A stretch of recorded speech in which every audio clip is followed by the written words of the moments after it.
मनुष्य जन्म की सफलता क्या है? भगवत प्राप्ति। ये सत्संग के द्वारा उसके हृदय में इच्छा जागृत होती है, मैं भी भजन करूं, निष्पाप बन जाऊं, आत्यंतिक सुख को प्राप्त हूं, प्रभु से मिलूं, ऐसी आकांक्षा होती है।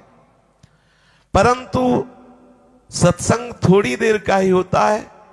जहां वो व्यवहार में आता है तब वो ऐसा सोचने लगता है कि साधन भजन से क्या होगा, पेट भरने के लिए भोजन चाहिए, आवश्यकता की पूर्ति के लिए धन चाहिए, तो ये साधना करने से क्या होगा? काम करो जिससे रुपया मिलेगा, भोजन सामग्री मिलेगी जिससे हमारा जीवन कटेगा। जब वो व्यवहार में आता है तो वो संसार का महत्व हृदय में बैठा लेता है। जब सत्संग में जाता है तो उसके हृदय में आता है साधन भजन करूं, क्योंकि जीवन का परम लाभ है भगवत प्राप्ति। जब व्यवहार में आता है तो मैं कार्य करूं जिससे धन की प्राप्ति हो, भोगों की प्राप्ति हो, क्योंकि जीने के लिए, आवश्यकता की पूर्ति के लिए धन की आवश्यकता है। अब वो नाना प्रकार की इस द्वंद्व वृत्ति में फंसता चला जाता है और आवश्यकताएं बढ़ती चली जाती हैं। तो सत्संग की बातों को वो गौर कर दिया और व्यवहार की बातों को मुख्य मान लिया। सत्संग से बेटी का ब्याह थोड़ी हो जाएगा, सत्संग से हमारे रोगों की निवृत्ति थोड़ी हो जाएगी, सत्संग से हमारे परिवार का भरण पोषण थोड़ी हो जाएगा। उसके लिए तो नौकरी चाहिए, व्यापार चाहिए, किसी भी तरह से धन आए तो हमारी आवश्यकताओं की पूर्ति हो। संसार का काम मुख्य है, ऐसा उसके मन में बैठा रहता है। ध्यान पूर्वक सुनिए, ये महापुरुषों के अनुभव की बातें हैं। भजन स्मरण का नित्य नियम तो थोड़ा बड़ा कर ले, नहीं तो हर समय काम धंधा में लगा रहे, क्योंकि रुपया आवश्यक है, जीने के लिए आवश्यक वस्तुएं, भोग सामग्रियां, रुपया ये बहुत जरूरी है। सांसारिक काम की पूर्ति के लिए हमें व्यापार, नौकरी, कार्य करना है। ये भजन साधन आज एक दो माला कर ले, 5 मिनट हनुमान चालीसा पढ़ ले, शिव चालीसा पढ़ ले, इतना ठीक है, और हर समय अपने कार्य में रहे। ऐसी सत्संगी लोग धारणा बना लेते हैं। जो सत्संग में नहीं उनकी बात ही नहीं है, जो सत्संग में है उनकी ये धारणा बनती है। ऐसी धारणा रखने के कारण वो प्रभु से विमुख रहते हैं, संसार के सन्मुख रहते हैं। प्रभु की तरफ चलने वालों में भी कोई बिरला ऐसा होता है जो निश्चय कर लेता है कि हमारे द्वारा जो नौकरी, व्यापार आदि चेष्टाएं हों, वो परिवार के भरण पोषण रूपी भगवत सेवा का कार्य है, ऐसा मान के हो।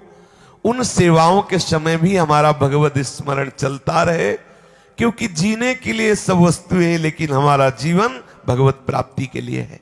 कोई बिरला ऐसा निश्चय करता है, जीने के लिए आवश्यक सामग्रियों के लिए भगवत कृपा से व्यापार, नौकरी, किसानी जो भी मिला है, हम वो भगवत सेवा मानकर करें और भगवत भजन परायण रहें, क्योंकि हमारा लक्ष्य है भगवत प्राप्ति। ऐसा कोई बिरला ही निश्चय करता है। अब वो सांसारिक लाभ हानि में समान भाव रखने की सामर्थ्य रखने लगता है।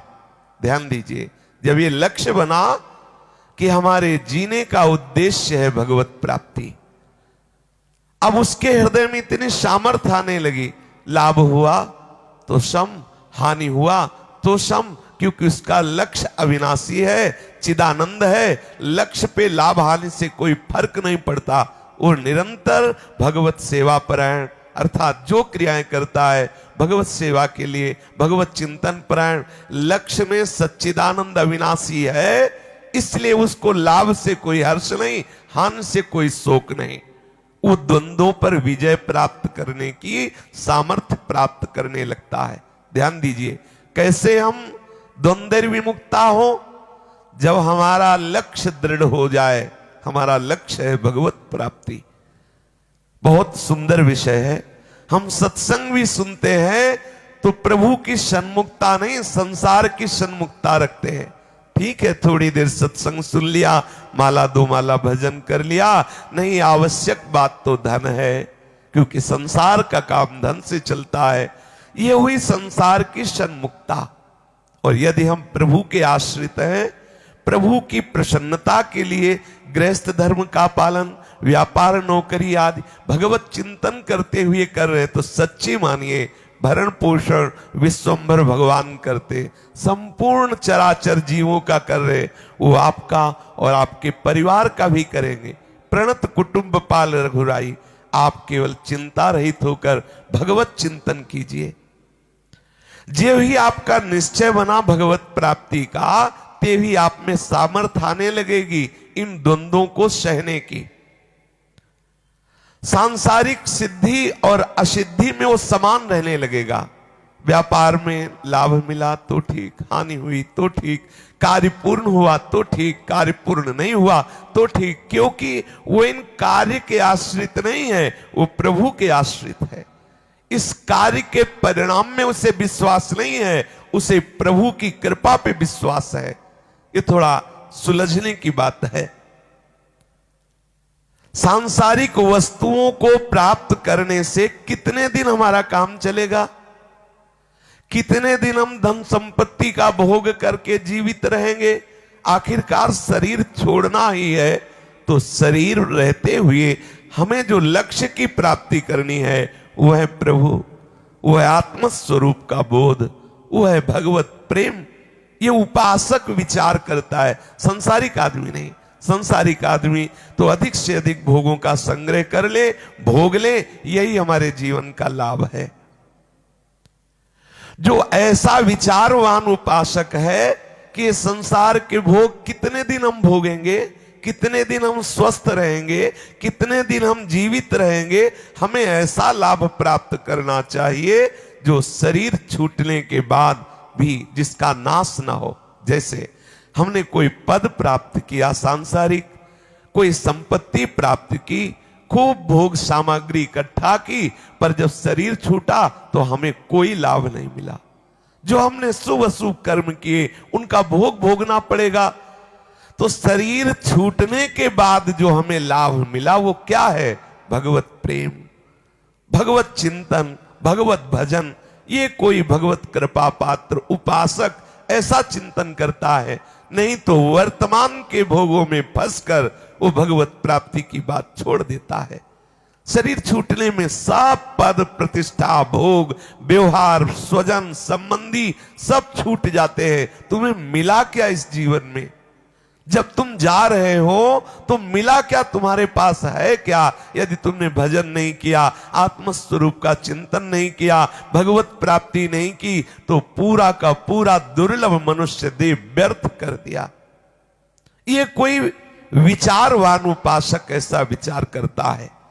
ऐसा विचार करके जिसने एक तरफ अपने दृढ़ निश्चय को लगा लिया कि अब कुछ भी हो जाए, कैसी भी विपत्तियां सहनी पड़े, अब मेरे जीवन में भगवत विस्मरण नहीं होगा, सतत भगवत चिंतन करके हम भगवत प्राप्ति करेंगे। सांसारिक आदर निरादर, लाभ हानि, सुख दुख, इन द्वंद्वों से लड़ने की सामर्थ्य उस भगवत प्राप्ति के निश्चय करने वाले उपासक में आती है। ध्यान दीजिए, द्वंद्वों से लड़ने की सामर्थ्य उस उपासक में आती है जिसका निश्चय हो गया है अविनाशी पद, भगवत प्रेम, आत्मस्वरूप का बोध। वो हर कष्ट सह जाएगा, हर द्वंद्वों में समान भाव से रहेगा, कोई भी द्वंद्व से परास्त नहीं कर सकता। दृढ़ व्रता उसे कहते हैं दृढ़ व्रती। हमें केवल केवल प्रभु को ही प्राप्त करना है।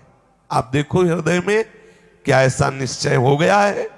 नहीं हो गया तो निश्चय कर लो, क्योंकि अन्य जितनी सब बातें हैं शरीर तक है। शरीर छूटने के बाद कोई भी आपका साथी नहीं, ना यहाँ का कोई रिश्तेदार, ना यहाँ का कोई संबंधी, ना यहाँ का कोई पद, ना यहाँ की कोई वस्तु। विचार करो कितने घाटे में हो। आपको ये दुर्लभ देह मिला और आप केवल मलिन कर्म, परिणाम क्या होगा आप विचार करो। विचारवान पुरुष परिणाम पर दृष्टि रखता है। फिर हम अन्य योनियों में पहुंच जाएंगे, उनमें नया कर्म करने की सामर्थ्य नहीं।